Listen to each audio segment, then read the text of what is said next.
Hello everyone, welcome back to your own channel. आज हम करने जा रहे हैं आपकी वर्कशीट नंबर 41। ठीक है, वर्कशीट 41 विषय गणित कक्षा 9, हमारी डेट 18 अक्टूबर के लिए। तो चलिए शुरू करते हैं। आज की वर्कशीट में हम जानेंगे आयात चित्र के बारे में। ठीक है, पिछली वर्कशीट में देखो हमने सीखा था, एक और ग्राफ था। यहाँ पे क्या होता है, आयात चित्र क्या होता है, संतत वर्ग अंतरालों के लिए प्रयुक्त दंड आलेख की भांति निरूपण का एक रूप है। किस तरीके से हम इनको दिखा सकते हैं, उसको दिखाने का एक तरीका है ये आयात चित्र। उदाहरण के लिए जैसे बारंबारता बंटन सारणी देखिए, जिसमें एक कक्षा में 36 विद्यार्थियों की भार दिए गए हैं। ठीक है, जो टोटल है ना, उसमें 36 आपके बच्चे हैं। तो यहाँ पे हमें क्या करना है, इसको कैसे करोगे आयात चित्र में। सबसे पहले हमें क्या क्या दिया हुआ है, देखो हमें दिया गया है कि आंकड़ों को आलेखीय रूप में निरूपित करना है। तो हम क्या करेंगे, ये जो उपयुक्त पैमाना है ना, उसको लेकर भार का क्षैतिज अक्ष पर निरूपित करेंगे। यहाँ आप दिखाओगे भार, ठीक है, 30 है, ठीक है, 35.5 हो गया, 35.5 से ये 40 हो गया। तो हम दिखाएंगे हॉरिजॉन्टल पे वेट किलोग्राम है, ठीक है, बाहर। और जो आपकी वर्टिकल है ना, ठीक है, वर्टिकल में हम क्या करेंगे, कितने बच्चे हैं, 10 हैं, 15 हैं, 1 है, 2 है, वो हम यहाँ पे दिखाएंगे। ठीक है, तो दोनों चीज़ें हो जाएंगी। तो यहाँ पे देखो सेंटीमीटर जो है 5 किलो ले सकते हैं हम यहाँ पे।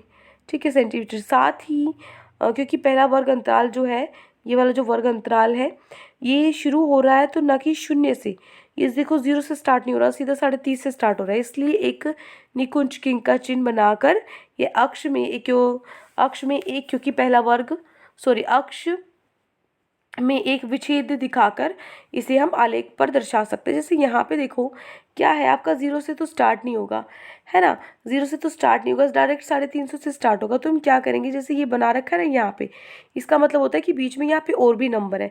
आप डायरेक्ट या सीधी लाइन नहीं बना सकते। अगर 30 से स्टार्ट कर रहे हो, 30 से स्टार्ट कर रहे हो तो आपको या तो 0 से ही स्टार्ट करना पड़ेगा। 0 से नहीं स्टार्ट कर रहे, सीधा 30 पर पहुँच रहे हो, तो आपको ये चिन्ह बनाना ज़रूरी है। ठीक है, उसके बाद देखो यहाँ पे हम एक उपयुक्त पैमाने के अनुसार विद्यार्थियों की संख्या जो कितनी बारंबारता है, ठीक है, तो उसको ऊर्ध्वाधर अक्ष पे निरूपित करेंगे। ये क्या है आपके, यहाँ पे जो वेट है वो हो जाएगा, और यहाँ पे की जो वो है, क्या कहते हैं इसको, स्टूडेंट्स है, सॉरी, है ना, कि कितने बच्चों का कितना वेट है, उसके हिसाब से यहाँ पे जो बच्चे हैं वो आ जाएंगे। ठीक है, दोनों दिशाओं में हमने दिखा दी, अक्ष पे, एक्स अक्ष पे भी और वाई अक्ष पे भी। ठीक है, तो यहाँ पर साथ ही कोई अधिकतम बारंबारता कितनी है, 15 है सबसे ज़्यादा मैक्सिमम। तो इसलिए हमें एक ऐसा पैमाना चयन करना होता है जिसमें कि उसमें यह अधिकतम बारंबारता आ सके, ज़्यादा से ज़्यादा वाले भी आ सके। तो अब हम वर्ग अंतराल के अनुसार समान चौड़ाई और संगत वर्ग अंतरालों की बारंबारताओं को लंबाइयाँ मानकर क्या बनेंगे, आयत बनाना शुरू करेंगे। तो या फिर आयताकार दंड बनाना। ठीक है, तो उदाहरण के लिए देखो, जैसे यहाँ पे ये वर्ग अंतराल है 30.5 से 35.5 का आयत है। तो यहाँ पे सेंटीमीटर की जो चौड़ाई है ना, वो 4.5 सेंटीमीटर की लंबाई वाला आयत होगा। तो इस प्रकार हमें जो आलेख प्राप्त होता है उसकी आकृति में दिखाया गया है। देखो यहाँ पे अगर आप एक चीज़ ध्यान दो, एक मिनट, यहाँ पे एक चीज़ ध्यान दो, तो क्योंकि जो कर्माग्रत आयत है उसके बीच नियुक्त स्थान नहीं है, कोई भी खाली देखो जगह नहीं, एक के बाद एक खत्म होता है, वहीं से दूसरा शुरू हो जाता है। ठीक है, चिपके हुए हैं। तो इसलिए जो परिणामी आलेख है एक ठोस आकृति के समान दिखाई पड़ेगा। इस आलेख को आयात चित्र हिस्टोग्राम कहा जाता है। ठीक है, जिसमें आपकी देखो यहाँ पे खत्म थी, वहीं से शुरू हो जाती है, तो इसलिए ये रखना पड़ता है। तो इस आलेख को आयात चित्र हिस्टोग्राम कहा जाता है, जो कि संतत वर्गों वाले वर्गीकृत बारंबारता बंटन का एक आलेखीय निरूपण है। तो साथ ही दंड आलेख के विपरीत इसकी रचना में दंड की चौड़ाई की एक महत्वपूर्ण भूमिका है।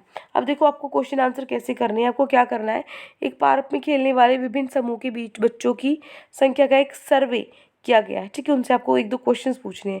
तो आंकड़े दिखाने के लिए एक आयत चित्र आपको इस तरीके से बनाना है आपको, और यहाँ पे 5 वर्ष से कम आयु के कुल जितने बच्चे हैं ना, वो बताने हैं। तो देखो यहाँ पे क्या होगा, सबसे पहले ये आपको बनाना है किसमें, फेयर कॉपी में। अभी हम सीख लेंगे कैसे बनाना है। क्वेश्चन देख लो, इसने ये बोला है आंकड़े दिखाने के लिए, नहीं ये तो हम दिखा देंगे, ठीक है, ये तो आप ग्राफ पे बनाना है।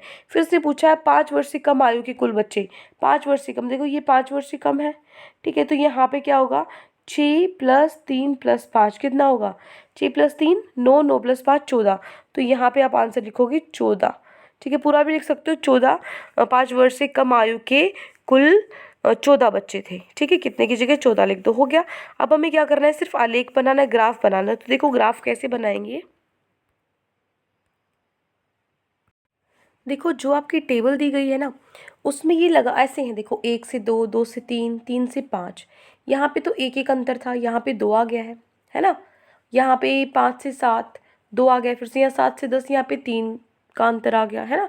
तो यहाँ पे किसी में 2 का अंतर है, किसी में 3 का अंतर है। अब हमें तो ये ग्राफ पे बनाना है, तो यहाँ पे बराबर बराबर हिस्सों में दिखाना पड़ेगा हमें। तो इसके लिए हम क्या करेंगे, ये आपको दी हुई है एज, उम्र दी हुई है। यहाँ पे देखो जो जिसका मीडियम है, जो इंग्लिश मीडियम वाले बच्चे हैं वो ये नीचे वाली लाइन नहीं लिखेंगे हिंदी में, ठीक है। और जो हिंदी मीडियम वाले बच्चे हैं वो इंग्लिश मीडियम वाली लाइन नहीं लिखेंगे, सिर्फ हिंदी मीडियम वाली लाइन लिखेंगे, ठीक है। तो इतना तो आप कर ही लोगे खुद। तो हमें क्या करना है, जो नंबर ऑफ़ चिल्ड्रन है, बच्चों की संख्या ये दी गई है, तो हम क्या करेंगे, अब हमें इनको बराबर बनाना है ना। क्योंकि यहाँ पे किसी में 1 का अंतर है, किसी में 2 का, किसी में 3 का। तो कैसे बना पाएंगे ग्राफ में जब तक अंतर बराबर नहीं होगा। क्योंकि जो उदाहरण में जो एग्जाम्पल है ना आपकी वर्कशीट में आया था, उसमें तो सब में 5-5 का अंतर था, बराबर बराबर अंतर था, तो फटाफट से ग्राफ बन गया था। इसमें हमें अंतर को क्या करना पड़ेगा, थोड़ा इस चीज़ को क्या करेंगे हम, इसकी हमें लेंथ, आयत की लंबाई और चौड़ाई, लेंथ और विड्थ निकालनी पड़ेगी इसके लिए, ठीक है। क्या करेंगे, विड्थ कैसे निकालेंगे, देखो इसमें कितना अंतर है, 2 में से एक का ही अंतर है। इसमें कितना अंतर है, 1। इसमें कितना अंतर है, 2। 7 और 5 में कितना अंतर है, 2। 7 और 10 में कितना है, 3। और 10 और 15 में कितना है, 5 का अंतर है। और 15 और 17 में 2 का अंतर है। तो ये तो हो गई चौड़ाई, तो इतनी तो चौड़ाई बनानी है।